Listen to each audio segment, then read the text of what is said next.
আসসালামু আলাইকুম, আপনারা সবাই কেমন আছেন? আলহামদুলিল্লাহ আমি ভালো আছি। আজকে আপনাদের জন্য নিয়ে আসলাম খুবই সহজ রেসিপিতে একটা মজাদার রেসিপি, যেটা বাচ্চা থেকে বয়স্ক সবাই অনায়াসেই পছন্দ করবে, চোখ বন্ধ করে পছন্দ করার মতো একটা রেসিপি।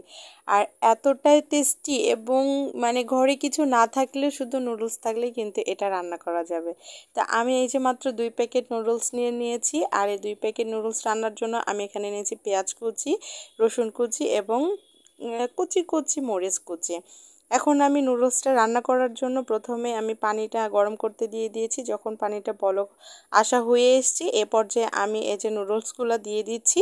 নুডলসগুলো আমি একটু ভেঙে ভেঙে দেব, দিয়ে আমি নুডলসটা সেদ্ধ করে নেব। আর নুডলস বেশি ওভার কুক হয়ে গেলে নুডলসটা তখন অনেক বেশি নরম হয়ে যায়, এজন্য আমি ওভার কুক করব না। জাস্ট মিডিয়াম যতটুকু সেদ্ধ করার দরকার হয় ঠিক ততটুকুই, যেন একটু ঝরঝরা হয়।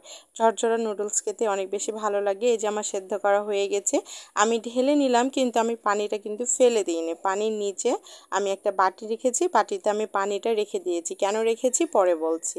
তারপরে আমি নুডলসটা একটু ঠান্ডা পানিতে ধুয়ে নিয়েছি। এখন আমি যেটা তৈরি করব সেটা হচ্ছে সস। সস বানানোর জন্য আমি এখানে নিয়েছি 1 টেবিল চামচ সয়া সস, 2 টেবিল চামচ টমেটো সস, হাফ চা চামচ মরিচের গুঁড়া এবং হাফ চা চামচ চিলি ফ্লেক্স। আমি কিন্তু মরিচটা অনেক বেশি কমই ব্যবহার করেছি, যেহেতু আমার বাচ্চা খাবে।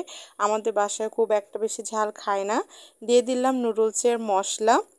আপনারা যারা স্পাইসি বেশি খেতে চান এখানে কিন্তু ঝালটা আরও বেশি নিতে পারেন। দিয়ে দিলাম 1 চা চামচ কর্নফ্লাওয়ার, 1 চা চামচ চিনি এবং 1 টুকরো লেবু দিয়ে আমি চিপে দিয়ে দিচ্ছি। এবার আমি দিয়ে দেব যে নুডলসের পানিটা আমি ফেলে দিইনি ভাপ দেওয়া, সে পানিটা আমি দিয়ে দেব। দিয়ে এখন নেড়ে নিলে একটা সুন্দর একটা সস তৈরি হবে। সসটা যে আসলে এতটা মজার হয়েছে, খেতে কিন্তু অনেক মজার হয়েছিল। এই নুডলসের কিন্তু প্রধান হিরোই হচ্ছে এই সসটা। তো এই সসটা আপনারা চাইলে, আরও ছোট বাচ্চারা দেখা যাচ্ছে যে এত বেশি ঝাল খেতে পারে না, এতে করে আপনারা কিন্তু মরিচের গুঁড়াটা না দিয়ে শুধু চিলি ফ্লেক্সটা ব্যবহার করলে পারবেন। এখন আমি কড়াইতে তেল দিয়ে দিয়েছি, দিয়ে আমি একটা ডিম পোচ করে নিলাম, কিন্তু আমি ডিম দিয়ে নুডলস রান্না করব না। এখন আমার তেলটা একটু বেশি হয়ে গেছিলো, আমি সেখান থেকে তেল তুলে 1 টেবিল চামচেরও কম তেল কিন্তু আমি দিয়েছি, আপনারা দেখে বুঝতে পারছেন। তারপরে আমি দিয়ে দিলাম পেঁয়াজ কুচি, রসুন কুচি, আর 1 চা চামচ আমি সাদা তিল দিয়েছি বা সিসিমা সিডস দিয়েছি। দিয়ে আমি এখন সবগুলো একটু ভেজে নেব, কিন্তু খুব বেশি ভাজবো না যেন কালারটা নষ্ট হয়ে যায়। এ পর্যায়ে আমি দিয়ে দিচ্ছি যে সসটা তৈরি করলাম, সে সসটা দিয়ে আমি একটু রান্না করব। কিছুক্ষণ রান্না করার পরে আমি দিয়ে দেব নুডলস। এ পর্যায়ে আমি দিয়ে দিচ্ছি যে বাটি ধোয়া পানি মশলা ছিল, সেটুকু কেন ফেলে দেবো বলেন। তো সেইটুকু আমি ধুয়ে দিয়ে দিলাম। দিয়ে এখন এই যে একটু নাড়াচাড়া করব, মশলা যেন সবগুলো একটু ভালো করে কুক হয়ে যায়। তারপর আমি দিয়ে দিলাম নুডলসটা।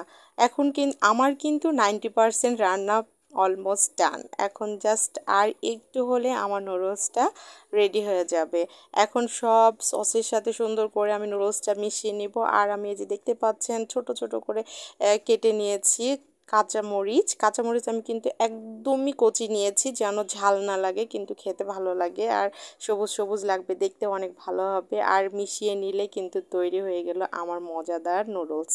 এখন শুধু পরিবেশনের পালা। এই যে আমি একটা প্লেটে খুলে নিয়েছি, আর আমি যে একটা ডিম পোচ করেছিলাম সেটা উপর দিয়ে দিয়ে দিলাম। এটাও কিন্তু অপশনাল, আপনারা চাইলে ডিম পোচ সহকারে খেতে পারেন, এটা না চাইলে শুধু নুডলসটাও কিন্তু এত বেশি টেস্টি যে না খেলে বুঝতে পারবেন না। যাকে একবার করে খাওয়াবেন সে আপনার প্রশংসা করতেই হবে, এতটা বেশি টেস্টি এই নুডলসটা।